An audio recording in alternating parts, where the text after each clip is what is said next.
A seguir, Hora da Notícia.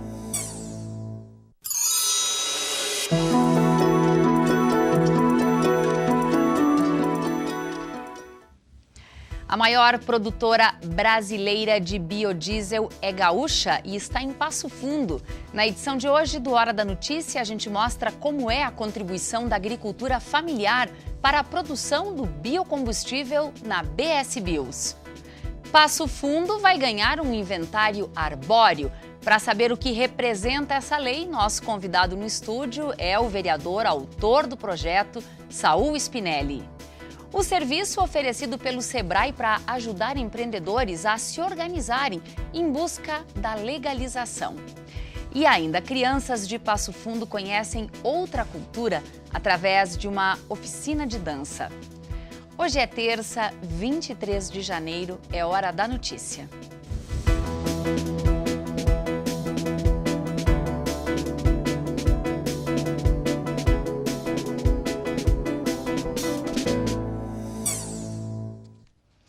A maior produtora brasileira de biodiesel é gaúcha. Com 2 unidades, uma aqui em Passo Fundo e outra em Marialva, no Paraná, a BS Bios tem capacidade de produzir 288 mil metros cúbicos ao ano de biodiesel. E uma das principais fontes de matéria-prima é a agricultura familiar. Hoje, cerca de 15 mil famílias fornecem material para a produção de biodiesel. A partir de março de 2018, todo diesel consumido terá obrigatoriamente 10% de biodiesel misturado ao combustível.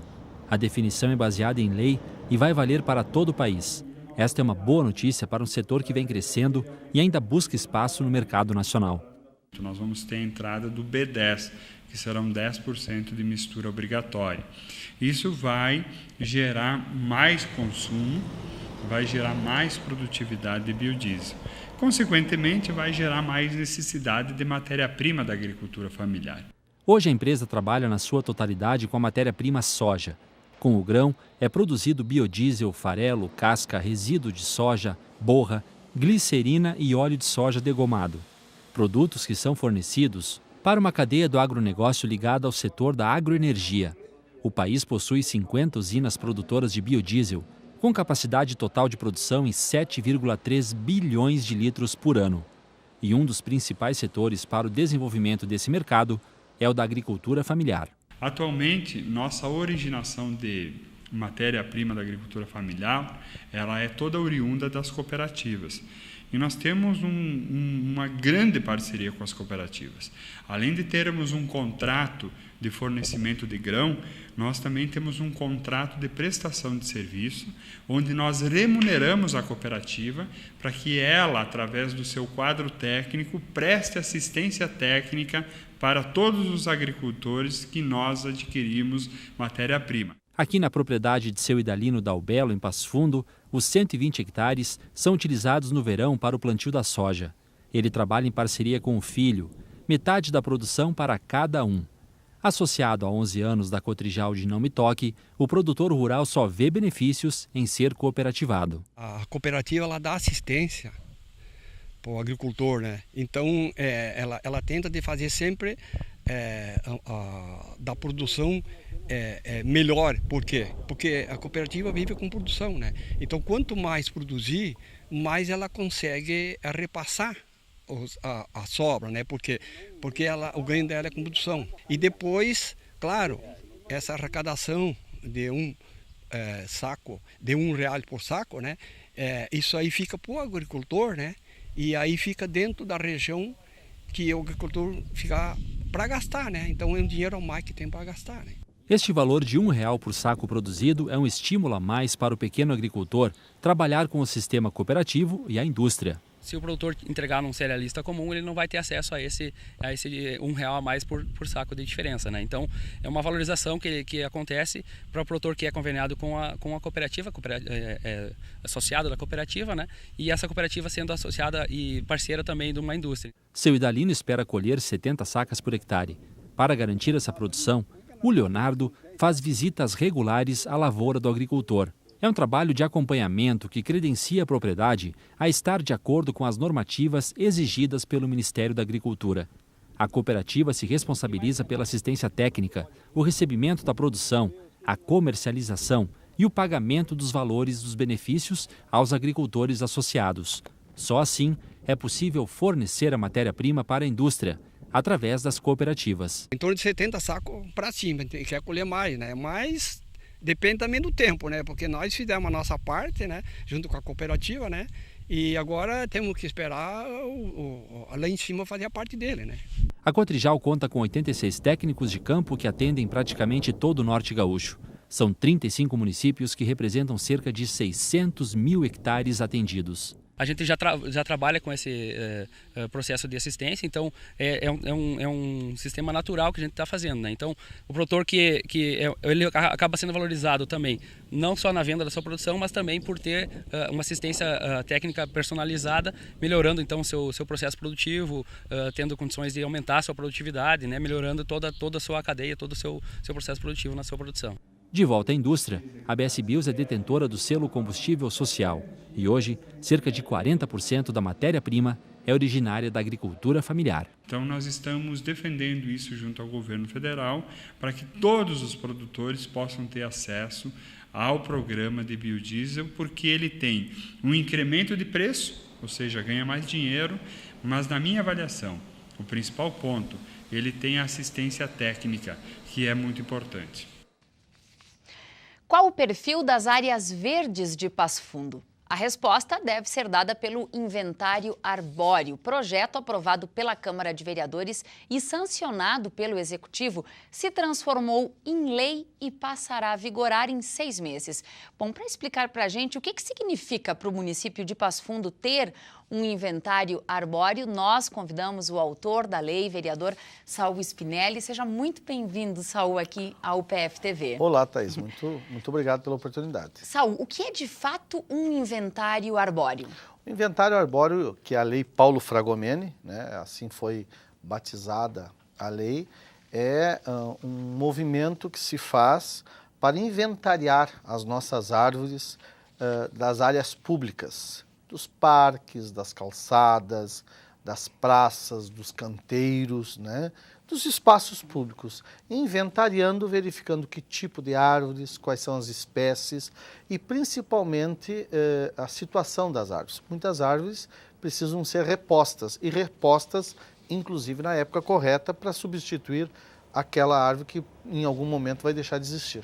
Bom, a gente está acompanhando aí, Saul, algumas imagens de árvores aí em diferentes pontos da cidade de Passo Fundo e pelo que você nos fala, o inventário vai estar tanto no centro quanto nos bairros da cidade. O que mais se pode destacar a respeito da importância desse inventário? Não só a substituição no período correto, mas talvez a substituição da planta correta?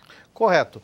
É importante dizer que a Lei Paulo Fragomeni, do Inventário Arbóreo, ela é uma lei construída por muitas mãos. O Dr. Paulo Cirno, do Ministério Público, Reni Tres, do Comal, do Conselho de Arborização, o pessoal do Conselho do Meio Ambiente, o Rubem Astolfi, secretário do Meio Ambiente, o ex-secretário Clóvis Alves nos ajudou muito, e a doutora Catiane Gelling formulou a lei. E o doutor Osmar Teixeira foi quem nos sugeriu a Lei Paulo Fragomeni e da necessidade de se criar o inventário arbóreo. Então, o Osmar foi muito importante para a criação desta lei.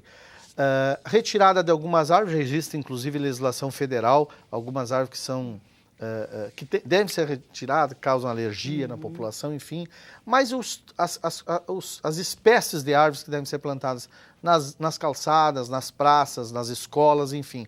Agora é importante dizer que a árvore ela tem um papel fundamental, é dispensável estar falando disso, mas é importante dizer o seguinte, por exemplo, questão dos animais, dos pássaros, a questão do barulho, né? A importância que tem as árvores, inclusive, para diminuir o impacto sonoro, a questão do ar, né? Então, o papel da árvore na natureza, na vida de uma cidade, ele é muito importante. O inventário vai, inclusive, fazer o análise de onde há necessidade, por exemplo, de mais plantio. E por isso que já existe em Passo Fundo uma legislação para isso também, do plano de arborização. Como é que vai ser, onde vai ser e quais são as metas.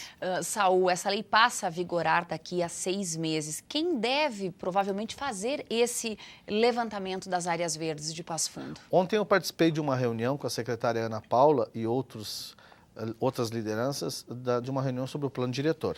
Eu já estou levando para dentro da discussão do plano diretor essa questão da lei Paulo Fragomeni, do inventário arbóreo. Mas é importante dizer, Thaís, que inclusive nós podemos fazer parcerias através do município, inclusive com a própria Universidade de Passo Fundo, que tem uma das faculdades mais antigas, é a Faculdade de Agronomia, uma parceria, um convênio, para fazer todo esse levantamento, o diagnóstico e trabalhar. Nós temos conselhos importantes como é o Comal e o Conselho do Meio Ambiente e a Secretaria do Meio Ambiente. Temos toda uma rede de proteção preparada para colocar esta lei em vigor, melhorar a qualidade de vida da nossa população e garantir um futuro de qualidade para os nossos filhos e netos. Que bom. Obrigada, Saul, pelas informações. A gente, é claro, vai ficar de olho nesse assunto e acompanhando toda a movimentação. Obrigada, um bom dia de trabalho para ti. Para ti também. Obrigada. E para os telespectadores da UPF TV. Obrigada.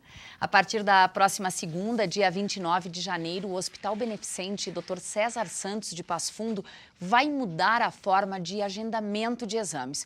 O atendimento vai ser feito a partir das 10 da manhã. Antes desse horário, serão realizados os cadastros e feitas as coletas para os exames de laboratório. A proposta é melhorar o fluxo, tanto para quem realiza exames, como para quem pretende agendar um horário. Depois do intervalo, crianças de Passo Fundo conhecem outra cultura através de uma oficina de dança. Nós já voltamos.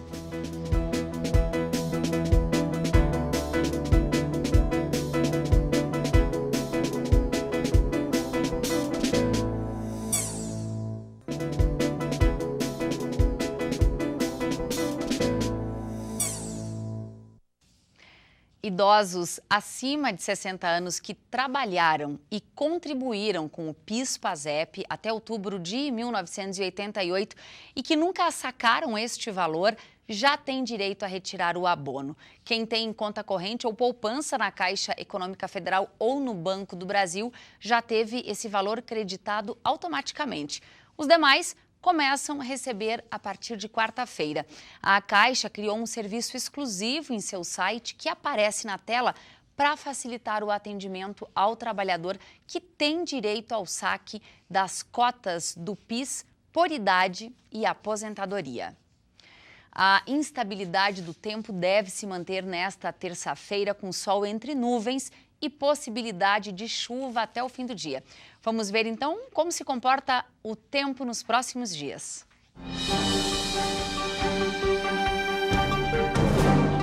A previsão do tempo para esta quarta-feira será de sol entre nuvens com chuva a qualquer hora. A temperatura mínima é de 20 e a máxima não passa dos 28 graus. A quinta-feira segue com tempo fechado e a chuva não está descartada. A temperatura mínima é de 20 e a máxima não passa dos 25 graus. Os microempreendedores individuais, aquela modalidade para quem tem um MEI com CNPJ suspenso, ganharam 24 horas para evitar o cancelamento. O prazo que terminaria ontem e que nós divulgamos aqui no Hora da Notícia, ele foi ampliado pelo Ministério da Indústria e agora termina nesta terça-feira. Então, quem não acertar as pendências vai ter o CNPJ cancelado em definitivo. A lista que informa quem está suspenso pode ser conferida no portal do empreendedor, onde é possível fazer a busca pelo CNPJ ou pelo CPF. Dos 7,5 milhões de MEIs registrados, cerca de 18% estão com o CNPJ suspenso. Ser dono de um negócio legalizado com CNPJ, previdência e ainda receber assessoria é oportunidade e especialmente uma necessidade de muitos trabalhadores informais. O Sebrae, por exemplo, ajuda pessoas que querem se tornar um MEI, ou seja, um microempreendedor individual. Você vai rever agora que Passo Fundo já conta com mais de 10 mil microempreendedores e muitos já expandiram o negócio. Trabalhar por conta Ser dono própria e se legalizar como microempreendedores individuais foi a aposta do Marcelo e da Manu. Ele é arquiteto formado, pós-graduado, ela com cursos de confeitaria. Os sócios iniciaram como MEIs. E não é que deu bolo no negócio dos dois, literalmente? A bendita bolaria já é hoje uma microempresa que oferece ao cliente bolo artesanal de churros, de brigadeiro, de Nutella com leite ninho. É tanta coisa boa aqui. São 20 sabores. Em 1 ano e 2 meses, o negócio expandiu e hoje já são 2 estabelecimentos em Passo Fundo que servem essas delícias para levar para casa ou para experimentar no ambiente onde são produzidas. Eu tinha ido para São Paulo fazer um curso de pasta americana, bolo, confeitaria, e quando voltei vi que Passo Fundo não tinha para mim muito mercado na questão de pasta americana, mas estava muito em alta a questão das bolarias em São Paulo. E eu achei muito interessante. Aí, conversando com o Marcelo, a gente achou que teria público, que teria condições de abrir um espaço legal que vendesse um bolo gostoso num valor mais acessível, que a pessoa pudesse chegar no local, sentar, conversar. A gente focou muito na questão do espaço ser agradável, aconchegante. A nossa ideia é que as pessoas chegassem, sentassem, não tivesse pressa para ir embora. Hoje, o Marcelo e a Manu contam com 3 funcionários que auxiliam no processo de produção dos bolos. Atualmente, os 2 ficam com a parte administrativa. Aqui, bolos que variam de R$15 a R$35. A média de vendas é de 450 bolos por semana. E tem também as tortas, mas antes sequer de pensar na expansão do negócio, os sócios buscaram o Sebrae para dar início à formalização como microempreendedores e seguem recebendo acompanhamento. Bolo a gente sabia fazer, o que não sabia era cuidar do negócio em si. E o Sebrae nos proporcionou a parte financeira, uma consultoria financeira, depois veio a consultoria de gestão de pessoas, que para nós naquele momento não servia, porque como a gente era MEI, só tinha uma funcionária. Mas a gente fez igual, pensando em aumentar o negócio. E depois a consultoria de marketing. A organização financeira da empresa hoje é o principal. E aí veio a parte de querer crescer, de ver que a bolaria estava pequena, de ver a necessidade dos nossos clientes e correr atrás disso, até porque também tem sempre que estar inovando. De acordo com o Sebrae de Passo Fundo, a cidade possui cerca de 10.018 microempreendedores individuais e muitos optam em se desenvolver ainda mais. Ao expandir o negócio, criam microempresas. Em 2006, uma lei geral das microempresas de pequeno porte foi instituída, com a ideia de reduzir a informalidade, gerar novos empregos e fortalecer a economia. O Sebrae é uma instituição que auxilia junto de parceiros na formalização de pessoas que têm a vontade de empreender, faturar até R$60 mil ano, não ter participação em outra empresa como sócio ou titular e ter no máximo um empregado contratado que receba o salário mínimo ou o piso da categoria são os principais critérios para se tornar um MEI. O investimento para dar os primeiros passos é bem em conta. Qualquer empreendedor ele vai pagar um valor de R$ 47,85 a um valor máximo de R$ 52,85, né? Dependendo da atuação, se é comércio, serviço, qual é a área de atuação dele. Dentro desse valor, ele já tem inserido os valores de impostos e a possibilidade, inclusive, de ter um funcionário com registro de carteira assinada trabalhando com ele, né? Para ser um microempreendedor individual, você precisa trazer documentos pessoais como CPF, RG, comprovante de residência e, para os que declaram, levar a declaração de imposto de renda. O Sebrae, que recebe cerca de 50 interessados no mês, oferece consultoria individual para quem deseja ser um microempreendedor formalizado. Trazendo essa documentação, ele vai ouvir uma palestra, tanto no Sebrae quanto nos parceiros do Sebrae, e a partir daí ele recebe todas as informações necessárias para que ele possa empreender. Também, se ele já é um microempreendedor individual, ele recebe também um curso onde que ele pode receber também toda a instrução e especificamente em uma área que ele tem uma dificuldade maior. Como controlar o fluxo de caixa, entradas, saídas, como controlar o pagamento das suas contas, né? Ele pode também receber uma instrução a respeito disso. Há uma grande diferença entre uma microempresa, entre uma empresa de pequeno porte e um microempreendedor individual. Então, cada um recebe a sua instrução de acordo com a necessidade que ele precisa. E você deve estar se perguntando como empreender diante de uma crise econômica brasileira. O Sebrae orienta para uma leitura de mercado e consciência. Eles podem pensar em algo que vai trazer também um benefício para a comunidade, para a região, algo que ainda não tenha tanto, que existe uma demanda para que as pessoas ainda estão buscando isso.